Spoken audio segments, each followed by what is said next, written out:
So ladies and gentlemen, tumeweza kuona ya kwamba ule mwili wa aliyekuwa kiongozi wa nchi ya Kenya ambaye aliweza kupendwa na watu wengi sana, Raila Amolo Odinga, ambapo kwenye ile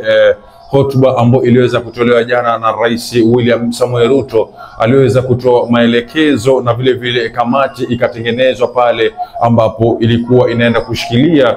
ule msiba mzima, ambapo walikuwa wameelekezwa ya kwamba watafika pale airport na waweze kuchukua huno mwili na kupeleka kwenye eneo ambalo atakuwa anaangaliwa na kuvishwa rasmi, ambapo wanaita Lee Funeral, ambapo ni mochari pale. Na kulingana na ile ratiba, basi alipokuwa akifaa kutoka mochari alikuwa anastahili kwenda zake kwenye bunge la nchi ya Kenya, ambalo ni not state house but a parliament pale, ambapo wale ambao ni wabunge walitarajiwa ya kwamba wanaenda kuangalia ule mwili ili waupe ile ambao tunaita salamu za mwisho ama kumuona mara ya mwisho pale ndani ya bunge la nchi ya Kenya, ambapo saa ilikadiriwa ni kwamba alikuwa anastahili kuwa pale kwa mida ya kuanzia saa 4, ambapo angekaa pale kwa masaa mawili, na ingefikia hapo saa 6 basi alikuwa anafaa achukuliwe ili apelekwe Kasarani pale, kwa sababu ya wananchi nao pia waweze kupata ile nafasi ya kuweza kuangalia huno mwili wa Raila Amolo Odinga. Na baada ya kutoka Kasarani, ile ratiba ilikuwa inasema kwamba baada ya kishafika saa 10 alasiri hino, ule mwili uweze kuchukuliwa na kupelekwa ile nyumba yake ambayo iko pale jijini Nairobi, ambayo ni sehemu ya Karen pale, ambapo maombi ya usiku mzima yangeweza kuendelea pale Karen. Na hivyo basi kesho yake, ambapo ingekuwa siku ya Ijumaa, mwili ule uweze kuchukuliwa na kupelekwa sehemu za Kisumu kule, ambako pia vile vile wananchi wangepewa ruhusa ya kuanza kuangalia huno mwili kwenye ule uwanja wa Moi pale vile vile ndani ya Kisumu, na baadaye mwili kuchukuliwa na kupelekwa Bondo, ambako ndio sehemu alikozaliwa, na vile vile pia ndio sehemu ambapo mwili huno wa mwenda zake Raila Amolo Odinga unatarajiwa pale kuwekwa kwenye makazi yake ya milele, ambapo mwenyewe alikuwa tayari amepeana ile ambayo ni kama sheria, ambapo alikuwa amesema nendapo nitakufa basi naombeni mwili wangu muweze kuuzika pale ambapo ni jirani ya mama yangu alipozikwa. Na sababu aliyoitoa moja hapo ya kwamba azikwe mahali ambapo mama yake mzazi kaburi lake lipo, ni ile ya kwamba yeye hakupata nafasi ya kumzika mama yake mzazi, ambapo alikuwa yuko jela kwa kupigania haki za watu wa Kenya, ambapo alikuwa ameweza kufungwa na yule ambaye alikuwa ni rais wakati ule, ambaye naye pia vile vile ni hayati Moi, yule Donald Trump Toratich Moi, ambapo aliweza kufariki pia vile vile. Na kwa minajili hiyo Raila akasema isiwe kesi, naomba munizike pale beside, kando yake tu mama yangu mzazi ambapo aliweza kufariki. Na vile basi jeshi lilichukua nafasi hiyo kwenda kuchimba lile kaburi ambalo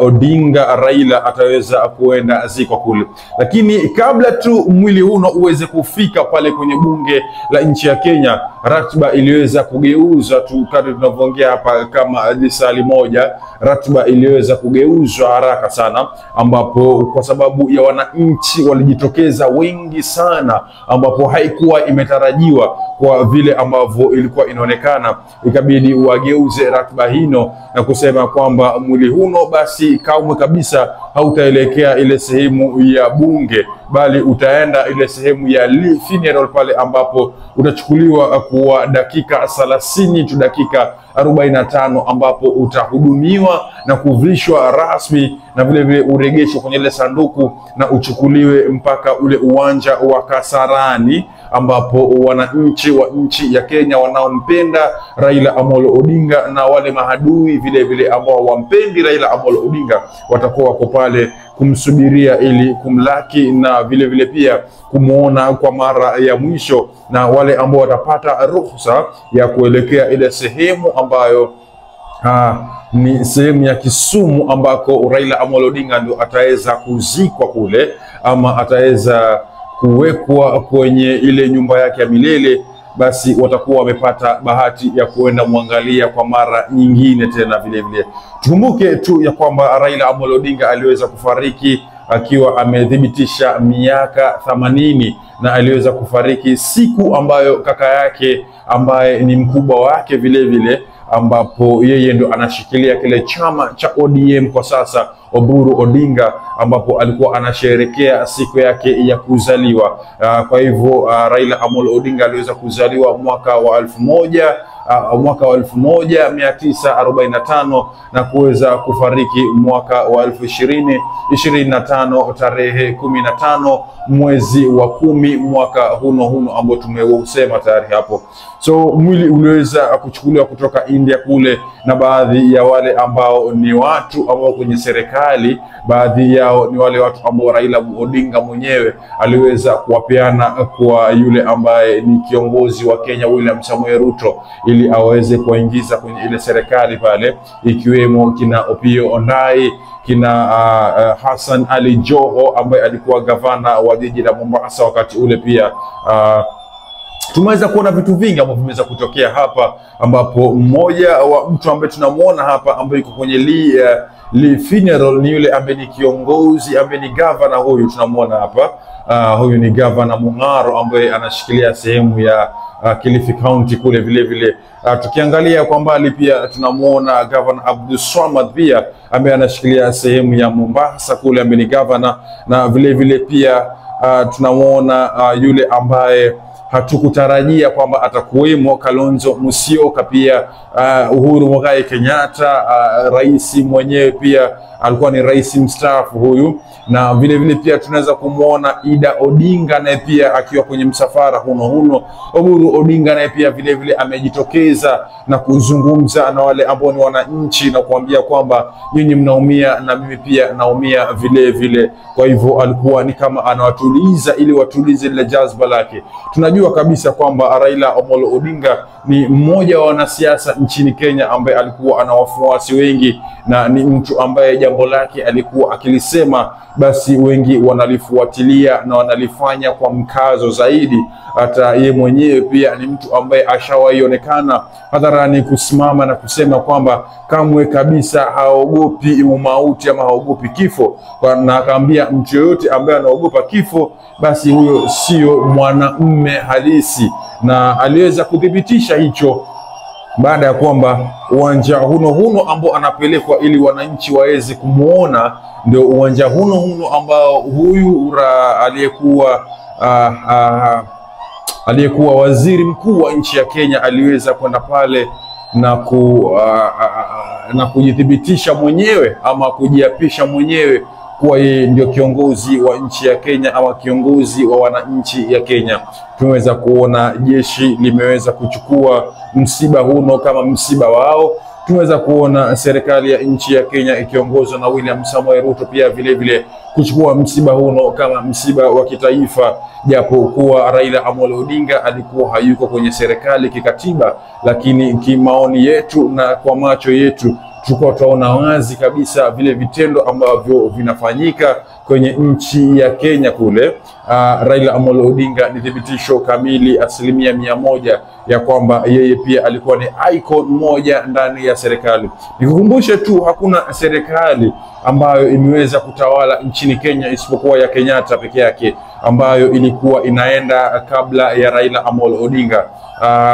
Tunavyoongea ama tunavyoendelea kuongea hapa, naweza kuona mwili wa Raila Amolo Odinga umeweza kuwasili kwenye ile sehemu ambayo inaitwa Lee funeral, ambapo unatizamiwa hapa na wanajeshi waweze kuuepua ili uende kwa madaktari wahusika ambao wataweza kufanyia 1-2 na wauvishe. Msafara ni mkubwa jamani, msafara ni mkubwa. Kama tunavyojua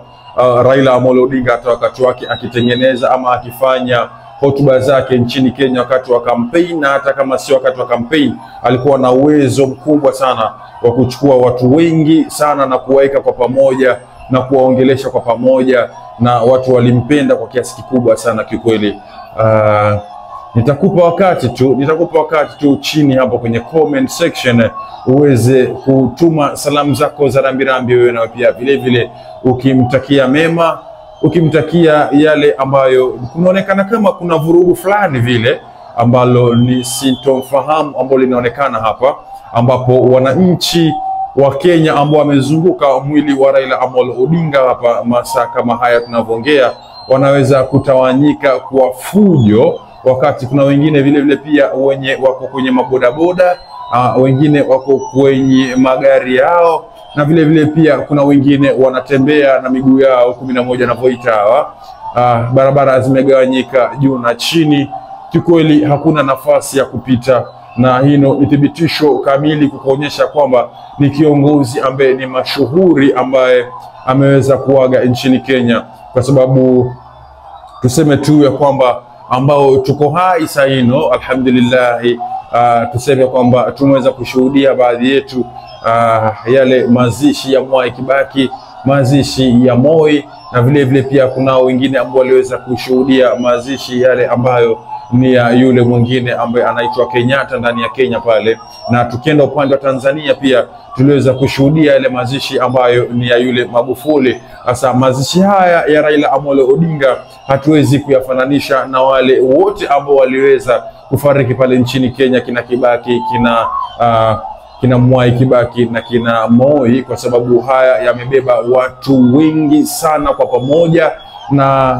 watu hawachoki ni kuambia kwamba wameweza kutembea kwa mwendo mkubwa sana kutoka sehemu ya airport, na ndege yake iliyobeba huno mwili ni ndege ambayo imekuwa tracked kwa muda mrefu na kwa watu wengi sana ambao haijawahi tokea. Kwa hivyo ni kama imevunja rekodi. Na tukumbuke pia hata wakati wa yule Magufuli ndani ya Tanzania hapa, mwendo ulikuwa ni huno ambao watu wengi sana waliweza kubujika machozi na kufuatilia safari yake ya mwisho. Na ni vile vile pia ambao tunaviona ndani ya nchi ya Kenya, ambao watu wengi kibao sana saino wanalia pia na majonzi juu yake pia, wakiweza kufuatilia mwili huno wa Raila Amolo Odinga. Wanatamani ni saa ngapi asimame tu aweze kutoa zile hotuba zake ambazo nilikuwa ucheke ama uhuzunike ama umsikilize kwa makini, kwa sababu alikuwa ni baba wa taifa na atabaki kuwa baba wa taifa kote kikweli. Tutarudi kwa sehemu ya pili. Round the Bay of Mexico, where the sun shines daily on the mountain top. I took a trip on a sailing ship. When I reached Jamaica, I made a stop. But I'm sad to say I'm on my way. I won't be back for many a days. My head is down, my head is turning around. I had to love a little girl.